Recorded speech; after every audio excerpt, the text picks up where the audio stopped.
பொங்கல் அன்று எல்லோரும் புத்தாடை உடுத்தி சுவையான பலகாரங்கள் சமைத்து கொண்டாடி கொண்டிருக்கும் வேளையில் கோவில் வாசலில் ஆதரவற்றவர்கள் சிலர் பழைய ஆடைகளுடன் யாசகம் கேட்டுக் கொண்டிருப்பதை இஸ்லாமிய பெண்மணி ஒருவர் பார்க்கின்றார். எல்லோரும் சில்லறையை போட்டுவிட்டு கடந்து செல்கின்றனர். ஆனால் அந்த இஸ்லாமிய பெண்மணி என்ன செய்தார் என்பதை பாருங்கள். இதுதான் தமிழ்நாடு.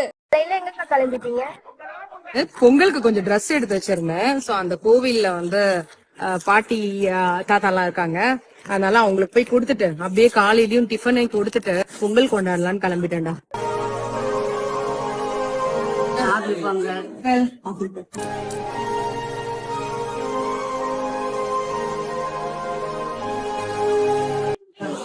சாப்பாடு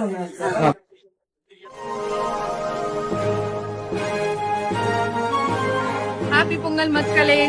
தமிழ்நாட்டின் மத நல்லிணக்கத்திற்கு சிறந்த எடுத்துக்காட்டு இந்த சம்பவம். பண்டிகையின் போது எல்லோரும் சந்தோஷமாக இருக்கும் அதே வேளையில் இது போன்று சோகத்தில் இருப்பவர்களை சந்தோஷப்படுத்தி பார்த்த அந்த இஸ்லாமிய பெண்மணியின் செயல் சமூக வலைதளத்தில் பலரின் பாராட்டை பெற்று வருகின்றது.